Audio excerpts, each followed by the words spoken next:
नमस्कार दोस्तों, आप सभी का स्वागत है आपके अपने YouTube चैनल ज्ञान स्टडी LMP पर। दोस्तों आज हम लोग सीटेड यानी केंद्रीय शिक्षक पात्रता परीक्षा में हिंदी को पढ़ने वाले हैं। दोस्तों जो हम हिंदी के प्रश्न कराने वाले हैं वो आपकी सीटेड एग्ज़ाम के लिए काफ़ी इम्पॉर्टेंट हैं, तो इन प्रश्नों को काफ़ी ध्यान से करें। दोस्तों आइए क्लास शुरू करते हैं।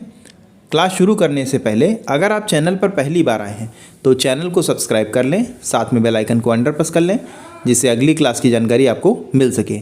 अब आइए दोस्तों क्लास में चलते हैं और आज के प्रश्नों को हल करते हैं। आज का हमारा पहला प्रश्न है, छात्रों को उपचारात्मक शिक्षण प्रदान करने की सबसे सुगम विधि है। ऑप्शन है, ए ऑप्शन में है छात्रों के अधिगम संबंधी दोषों एवं कमजोरियों का निदान करना।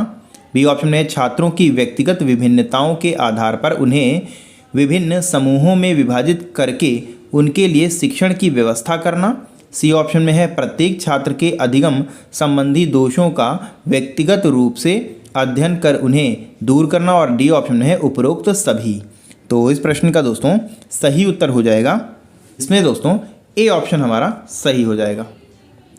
उपचारात्मक शिक्षण वह विधि है जो समस्याओं को दूर करने में सफलता प्रदान करे, क्योंकि शैक्षणिक निदान का प्रयोजन ही उपचारी शिक्षण है। शैक्षणिक निदान द्वारा बालकों की कठिनाइयों का पता लगाकर उन कठिनाइयों को दूर करते हैं। उन कठिनाइयों को दूर करते हुए जो शिक्षण कार्य अपनाया जाता है उसे उपचारी शिक्षण कहा जाता है। तो यहाँ पर ए ऑप्शन हमारा सही हो जाएगा, ए ऑप्शन सही हो जाता है। आइए दोस्तों अगले प्रश्न पर चलते हैं। अगला दोस्तों प्रश्न है, प्रचलित भाषा संबंधी नियमों की व्याख्या ही व्याकरण है। यह कथन किसका है? महर्षि पतंजलि, स्वीट महोदय, डॉक्टर जयगर, कामता प्रसाद। तो इस प्रश्न का दोस्तों सही उत्तर हो जाएगा प्रचलित भाषा संबंधी नियमों की व्याख्या ही व्याकरण है। यह कथन डॉक्टर जयगर का है। तो यहाँ पर हमारा सी ऑप्शन सही हो जाता है। सी ऑप्शन इस प्रश्न का सही हो जाएगा। अगला प्रश्न है, कविता शिक्षण में गीत प्रणाली का प्रयोग की किस स्तर पर करना सर्वाधिक उपयोगी होता है? प्राथमिक कक्षा स्तर, माध्यमिक कक्षा स्तर, उच्चतर माध्यमिक कक्षा स्तर, उच्च शिक्षा स्तर। तो इस प्रश्न का दोस्तों सही उत्तर हो जाएगा, इसमें दोस्तों ए ऑप्शन हमारा सही हो जाएगा, प्राथमिक कक्षा स्तर। कविता शिक्षण में गीत प्रणाली का प्रयोग प्रारंभिक कक्षाओं में सर्वाधिक उपयोगी होता है। बच्चे स्वभाव से ही संगीत प्रेमी होते हैं, इसी कारण बाल गीत एवं छंदबद्ध लय वाले गीत बच्चों को बहुत प्रभावित करते हैं। तो इस प्रश्न का ए ऑप्शन सही हो जाता है। आइए दोस्तों अगले प्रश्न पर चलते हैं। अगला दोस्तों प्रश्न है, कविता शिक्षण की रिक्त स्थान प्रणाली उच्चतर माध्यमिक कक्षाओं के लिए हितकारी है। गीत, समीक्षा, अर्थकथन, व्याख्या। तो इस प्रश्न का दोस्तों सही उत्तर हो जाएगा, समीक्षा प्रणाली भी व्यास प्रणाली का ही एक रूप है। इसमें शिक्षक का ध्यान कविता के अर्थ और व्याख्या के साथ साथ साहित्यिक आलोचना सिद्धांत को भी स्पष्ट करते रहने की ओर बना रहता है। तो इस प्रकार दोस्तों हमारा इसमें समीक्षा यानी बी ऑप्शन हमारा सही हो जाएगा।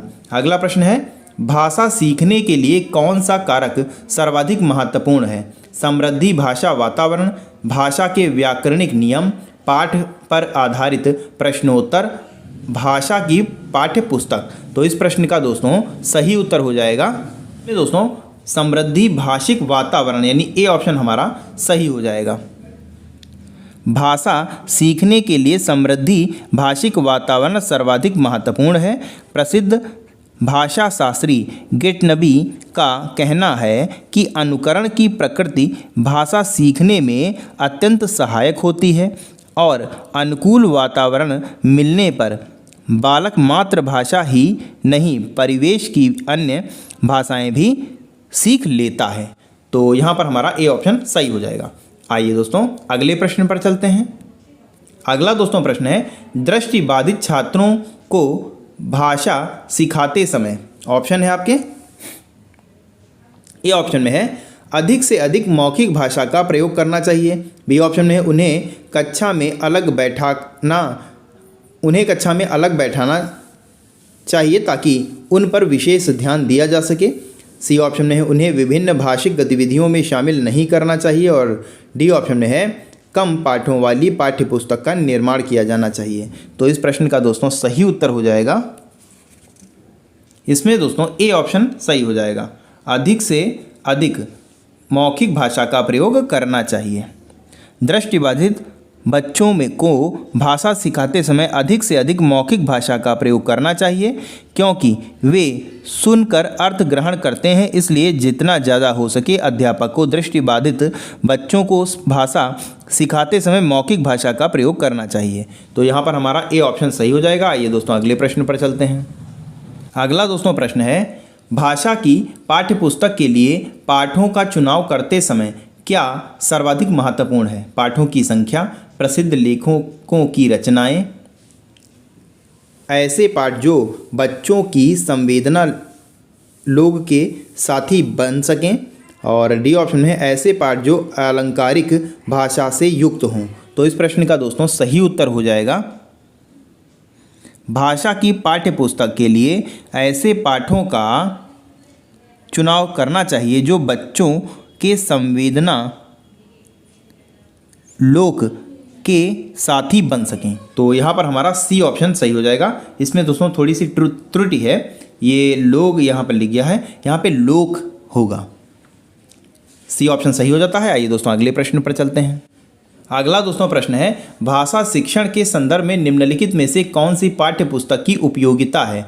ऑप्शन है आपके ए ऑप्शन में है पाठ्य पुस्तकें शिक्षण का मार्गदर्शन करती हैं। बी ऑप्शन में पुस्तकें ज्ञान प्राप्ति का सशक्त साधन है। पुस्तकों के सहारे व्यक्ति बिना गुरु के अपना ज्ञानार्जन कर सकता है। सी ऑप्शन में है पुस्तकें मौलिक चिंतन की सशक्त पृष्ठभूमि तैयार करती हैं। और डी ऑप्शन में है उपरोक्त सभी।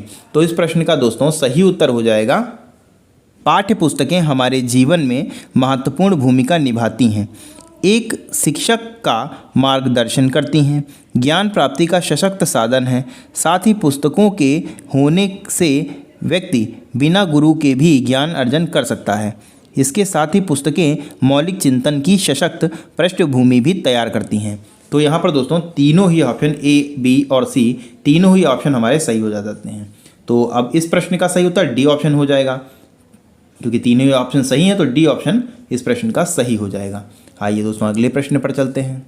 आप दोस्तों 9 से 16 तक निम्नलिखित गद्यांश को पढ़कर दिए गए प्रश्नों के उत्तर दीजिए। ये दोस्तों गद्यांश दिया हुआ है, आपको इसको पढ़ना है और आगे आने वाले प्रश्नों के उत्तर देना है। ये दोस्तों पहला पार्ट है, एक पार्ट इसके आगे और है और उसके बाद प्रश्न उत्तर है। ये पहला पार्ट है। ये दोस्तों गद्यांश का दूसरा पार्ट है, आप इसको पढ़िए और अब आगे आने वाले प्रश्नों के उत्तर दीजिए। गद्यांश पर आधारित पहला प्रश्न है, दुनिया भर के खगोल वैज्ञानिक क्यों चिंतित हैं? ऑप्शन है सूरज पर पाए जाने वाले धब्बों से। बी ऑप्शन में है धब्बों के 11 वर्ष के चक्र से। सी ऑप्शन में है 2 साल से सूरज पर स्थित धब्बे दिखने बंद होने से। और डी ऑप्शन में सूरज की चुंबकीय क्षमता खत्म होने से। तो इस प्रश्न का दोस्तों सही उत्तर हो जाएगा, इसमें दोस्तों सी ऑप्शन सही हो जाएगा, 2 साल से सूरज पर स्थित धब्बे दिखने बंद होने से। सी ऑप्शन हमारा सही हो जाता है। आइए दोस्तों अगले प्रश्न पर चलते हैं। अगला दोस्तों प्रश्न है, इस गद्यांश के लेखक ने किस का वर्णन करना चाहा है? सूरज के चक्रों का, सूरज में हो रहे परिवर्तनों का, सूरज में हो रहे परिवर्तनों के कारण का, नासा के वैज्ञानिकों का।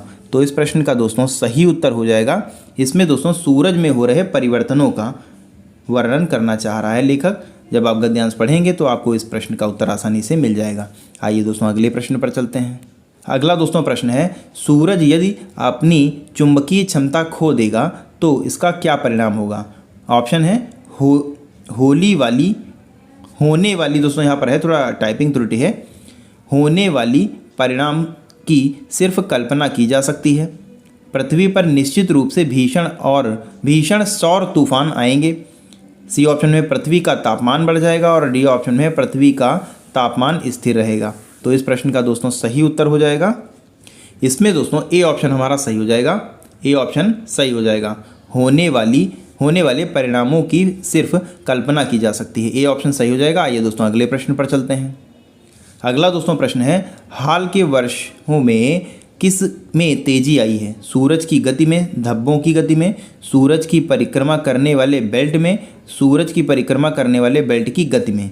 तो इस प्रश्न का दोस्तों सही उत्तर हो जाएगा सूरज की परिक्रमा करने वाले बेल्ट की गति में। तो डी ऑप्शन हमारा सही हो जाएगा। आइए दोस्तों अगले प्रश्न पर चलते हैं। अगला दोस्तों प्रश्न है, खगोल का तात्पर्य है अंतरिक्ष, भूगोल, खग विद्या, गोल, पक्षी। तो इस प्रश्न का दोस्तों सही उत्तर है, इसमें दोस्तों अंतरिक्ष हमारा सही जवाब हो जाएगा। ए ऑप्शन हमारा सही हो जाएगा। अगला प्रश्न है, अध्ययन का संधि विच्छेद है। 4 तरह से दोस्तों संधि विच्छेद अध्ययन का किया हुआ है, आपको बताना है इनमें से कौन सा सही है। इसमें दोस्तों सही है अधि प्लस अयन, यानी सी ऑप्शन हमारा सही हो जाएगा।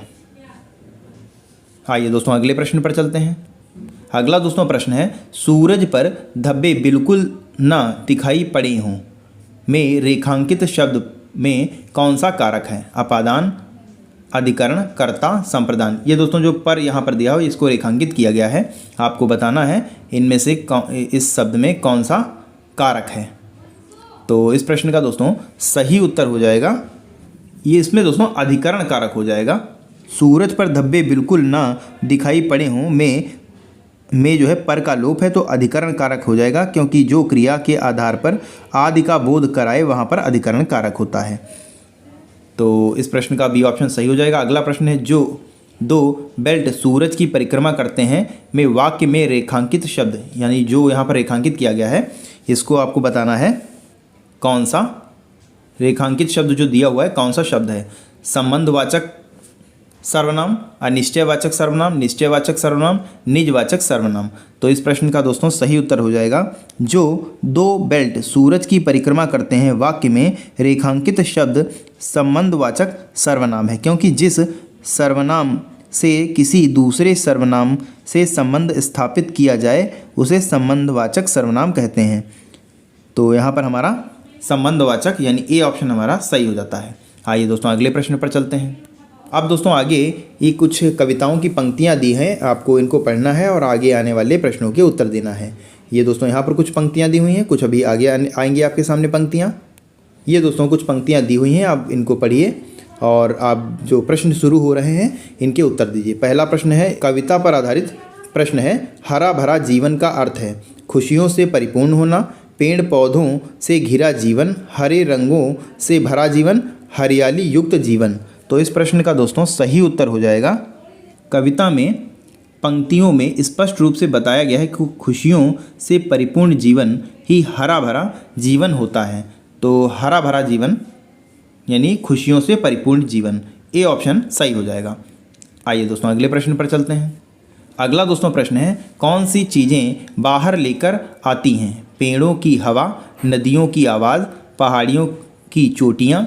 डी ऑप्शन में है समस्त प्राकृतिक उपादान। तो इस प्रश्न का दोस्तों सही उत्तर हो जाएगा, नदियाँ, पर्वत, हवा, पेड़ से आती हैं बाहर। तो यहाँ से स्पष्ट है कि समस्त प्राकृतिक उपादान बाहर लेकर आते हैं। तो यहाँ पर हमारा डी ऑप्शन सही हो जाएगा। अगला प्रश्न है, अनुपम से अभिप्राय है जिसकी उपमा न दी जा सके, सुखद, आनंद, मनोहारी। तो जिसकी उपमा न दी जा सके उसे अनुपम कहते हैं, यानी ए ऑप्शन सही हो जाएगा, अनुपम का जिसकी उपमा न दी जा सके। तो ए ऑप्शन हमारा सही हो जाता है। आइए दोस्तों अगले प्रश्न पर चलते हैं। अगला दोस्तों प्रश्न है 20 नंबर का प्रश्न है और हमारा अंतिम प्रश्न है, कवि यह संदेश देना चाहता है कि चंदन के पेड़ लगाने चाहिए, जीवन में सब बेकार हैं। सी ऑप्शन में है पर्यावरण संरक्षण में ही जीवन संभव है और डी ऑप्शन में है प्रकृति में पेड़ पौधे, नदियाँ, पर्वत शामिल हैं। तो इस प्रश्न का दोस्तों सही उत्तर हो जाएगा, इसमें दोस्तों पर्यावरण संरक्षण में ही जीवन संभव है, यानी सी ऑप्शन हमारा सही हो जाएगा। कविता के माध्यम से कवि यह संदेश देना चाहता है कि पर्यावरण है तो व्यक्ति का जीवन है, इसलिए हमें पेड़ पौधों की रक्षा करनी चाहिए, इसे काटना नहीं चाहिए। तो यहाँ पर हमारा सी ऑप्शन सही हो जाता है। दोस्तों आज के लिए बस इतना ही। कैसी लगी आज की क्लास कमेंट करके ज़रूर बताएं। और दोस्तों अगर आपको आज की क्लास पसंद आई हो तो लाइक करें, और अगर दोस्तों अभी तक आपने चैनल को सब्सक्राइब नहीं किया है तो चैनल को सब्सक्राइब कर लें, साथ में बेल आइकन को अंडर प्रेस कर लें जिससे अगली क्लास की जानकारी आपको मिल सके। तो मिलते हैं अगली क्लास में, तब तक के लिए नमस्कार, जय हिंद, जय भारत।